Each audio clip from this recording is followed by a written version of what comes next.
SIR কে রাজনৈতিকভাবে ভারতীয় জনতা party ব্যবহার করছেন।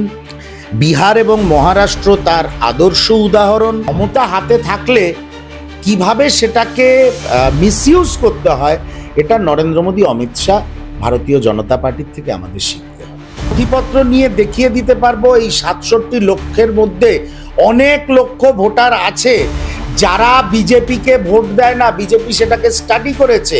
তো হড়বড় করে এসআইআর এখানে ইমপ্লিমেন্ট করা, প্রক্রিয়াকরণ শুরু করার কোনো দরকার ছিল না। এই এসআইআর কে ঘিরে যদি ফার্দার কোনো মৃত্যুর ঘটনা দেখি, তাহলে জাতীয় কংগ্রেসের একজন কর্মী হিসাবে আপনাকে কথা দিলাম, আমরা আদালত অব্দি যাব ইলেকশন কমিশনের বিরুদ্ধে। কি এমন খেলোয়াড় সুলভ গুণ আছে যে অমিত শাহের ছেলেকে ক্রিকেট কন্ট্রোল বোর্ডের হত্যাকর্তা হতে হবে? কংগ্রেস এসআইআর এর বিরোধী একটাই কারণে, কারণ কংগ্রেস বুঝতে পারছে, জাতীয় কংগ্রেস আইডেন্টিফাই করে দিয়েছে যে এই ডিলিশন অফ ভোটারের মাধ্যমে একটা সামাজিক ডেমোগ্রাফিকে বিজেপি চেঞ্জ করার চেষ্টা করছে।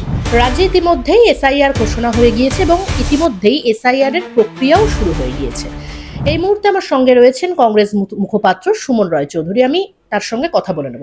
দাদা, রাজ্যে এসআইআর ঘোষণা হয়ে গিয়েছে, আপনারা এবং শাসক দল তৃণমূল কংগ্রেস, যারা বিজেপি বিরোধী দলগুলো রয়েছে, সবাই এসআইআর এর বিরোধিতা করেছেন, বলেছেন যে এসআইআর কিছুতেই যেন বাংলায় না হয়, এর জন্য আপনারা প্রচুর বিরোধিতা করেছেন, কিন্তু এসআইআর তো হচ্ছে, কি বলবেন? এসআইআর তো আগেও 8 বার হয়েছে সারা ভারতবর্ষ জুড়ে। এসআইআর এর মানে let us be very clear, SIR এর আমরা বিরোধী নই। এসআইআর কে রাজনৈতিকভাবে ভারতীয় জনতা পার্টি ব্যবহার করছেন। বিহার এবং মহারাষ্ট্র তার আদর্শ উদাহরণ। সেই প্রক্রিয়ার আমরা বিরোধী। প্রক্রিয়াকরণটা যেন অরাজনৈতিক হয়। এমন না অমুক পকেটে কংগ্রেসের একটা ভালো ভোট ব্যাংক আছে, সেখান থেকে ভোটার ডিলিট করো, অমুক জায়গায় অন্য একটি নন বিজেপি রাজনৈতিক দলের ভালো ভোট ব্যাংক আছে, সেটাকে ডিলিট করো, করে বিজেপির ভোট ব্যাংককে স্ট্রং করো। এই কাজটা জ্ঞানেশ কুমার নামক মুখ্য নির্বাচনী আধিকারিককে দিয়ে ভারতীয় জনতা পার্টি যেটা করানোর চেষ্টা করছেন, তার আমরা তীব্র প্রতিবাদ করছি। আজকেই সাংবাদিক সম্মেলনে প্রদেশ কংগ্রেস সভাপতি শুভঙ্কর সরকার পরিষ্কারভাবে বলেছেন যে আমরা স্বচ্ছ এসআইআর এর বিরোধী নই, কিন্তু রাজনৈতিকভাবে প্রভাবিত এসআইআর এর আমরা বিরোধী। বিএলওরা চাপে থাকবে, তৃণমূল কংগ্রেসের লোকেরা বিএলওদের ঘিরে বাড়ি বাড়ি ঘুরবে। বিএলএ লিস্ট জমা পড়েছে, এরপর বিএলএ 2 লিস্ট জমা পড়বে, তাদের ওপরে রাজনৈতিক আক্রমণ হবে।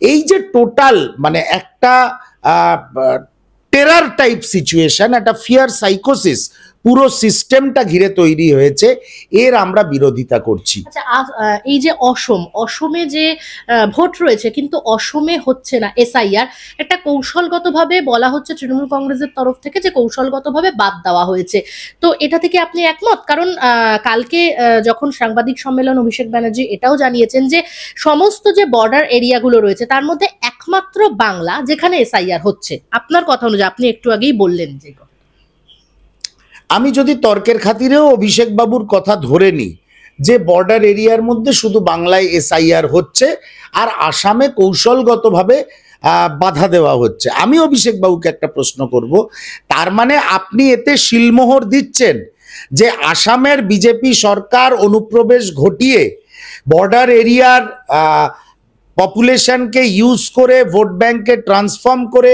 বিজেপির ভোট ব্যাংক তৈরি করছে, সেই কারণে ওখানে এসআইআর হচ্ছে না, আর আপনারা সেটা তার মানে করতে পারছেন না বলে আপনাদের অসুবিধা? আমি অভিষেক বাবুর এই প্রশ্নের উত্তরটা দিতে হবে। দেখুন, আমরা 2004 সালে দেখেছিলাম, এটা বারবার রিপিট করতে আমার কোনো আপত্তি নেই, সচিত্র পরিচয় পত্রের মাধ্যমে ভোটের দাবিতে মমতা বন্দ্যোপাধ্যায় আন্দোলন করেছিলেন পার্লামেন্টে। উনি তখন পশ্চিমবঙ্গ থেকে নির্বাচিত একমাত্র এনডিএ সাংসদ। উনি গিয়ে পার্লামেন্টে কাগজ ছিঁড়ে ফেলে দিয়েছিলেন স্পিকারের মুখের ওপরে। দাবি কি? সচিত্র পরিচয়পত্রের মাধ্যমে ভোটদান। তাহলে আজকে যদি স্বচ্ছ এসআইআর হয়, আমি তৃণমূলের মুখে একবারও শুনলাম না বলতে যে এসআইআর এর প্রক্রিয়াটা যদি একদম 100% নিউট্রাল প্রক্রিয়া হয় তাহলে আমাদের আপত্তি নেই, যেটা জাতীয় কংগ্রেস বলছে। মানে যেটা শোনা যাচ্ছে ওদের মুখে যে বারবারই যে একজনও বৈধ ভোটারের নাম যেন বাদ না যায়, কিন্তু বিজেপির তরফ থেকে তো বারবার করেই বলা হচ্ছে যে যারা ভারতীয় তাদের নাম বাদ যাবে না, কিন্তু ভারতীয় না যারা নয় তারাও কি ভারতে ভোট দেবে? এটা তো হতে পারে না।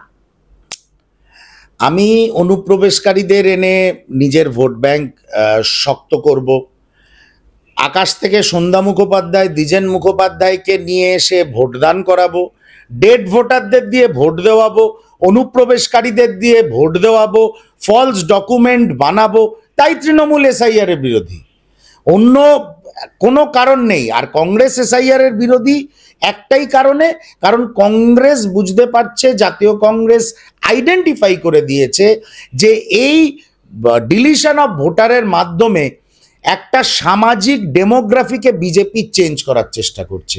এর আমরা বিরোধিতা করব। এতে বিজেপি কি ব্যাখ্যা দিল না দিল কিছু যায় আসে না, বিজেপিও জানে। কিন্তু লাস্ট যখন এসআইআর হয়েছিল দেখা গিয়েছিল যে 2 বছর লেগেছিল এসআইআর করতে, কিন্তু এখন কোন জাদুকাঠি বলে, তৃণমূল কংগ্রেসের তরফেই যেটা বলা হচ্ছে যে কোন জাদুকাঠি বলে 2 মাসের মধ্যে এসআইআর সম্ভব করা হচ্ছে। আমরা তো সেটাই বলছি, আমরা জাতীয় কংগ্রেস থেকে একটা কথাই বলছি, বিশেষ করে বাংলার প্রেক্ষিতে, যে এত হড়বড় করে এসআইআর এখানে ইমপ্লিমেন্ট করা, প্রক্রিয়াকরণ শুরু করার কোনো দরকার ছিল না। এসআইআর একটা লম্বা প্রসেস, বিএলওরা বাড়ি বাড়ি যাবে, ডকুমেন্টস চেক করবে, তারা সে বাড়িতে থাকে কিনা সেটা দেখবে, এটা একটা লম্বা প্রসেস। আপনি যখনই কোনো একটা পার্টিকুলার টার্গেট নিয়ে কোনো একটা প্রক্রিয়াকে ইমপ্লিমেন্ট করবেন তখনই তার মধ্যে ফ্ল রয়ে যাবে, তার সঙ্গে থাকবে পলিটিক্যাল প্রেশার।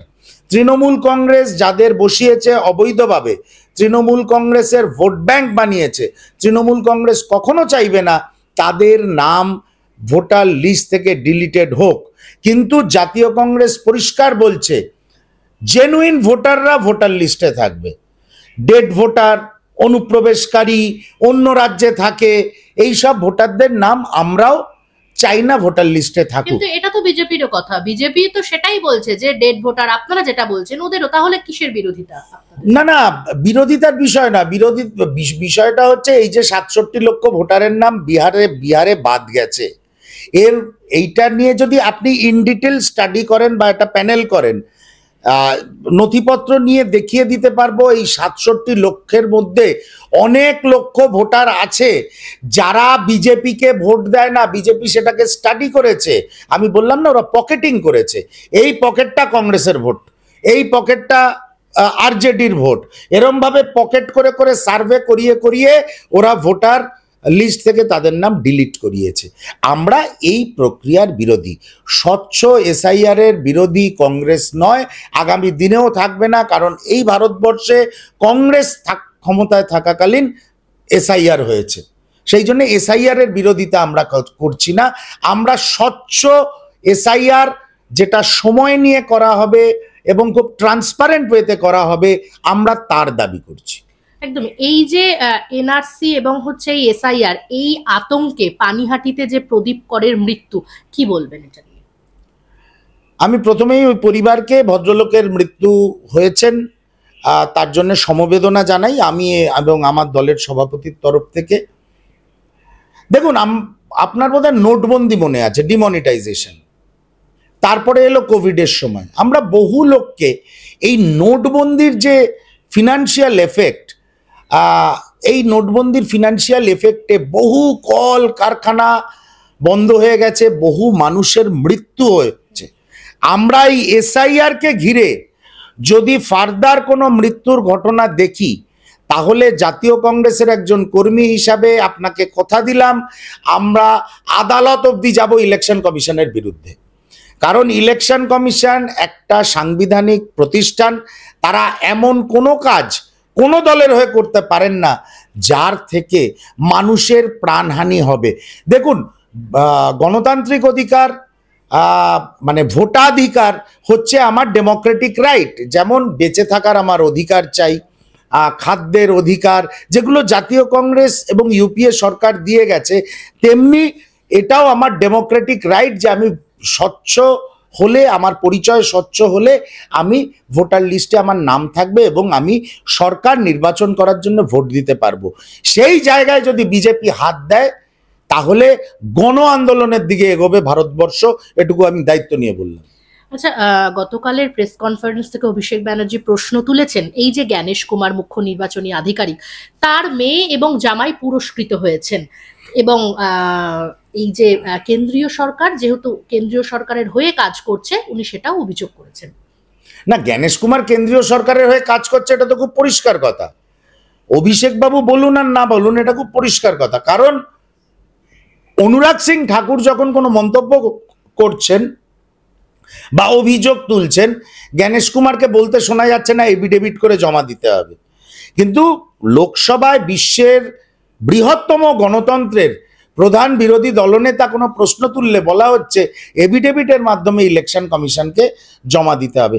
দেখুন, এরম মেয়ে জামাই এই ধরনের প্রাইস পোস্টিং 2014 সালের পর নরেন্দ্র মোদী ক্ষমতায় আসার পর থেকে অনেক ঘটনা ঘটেছে।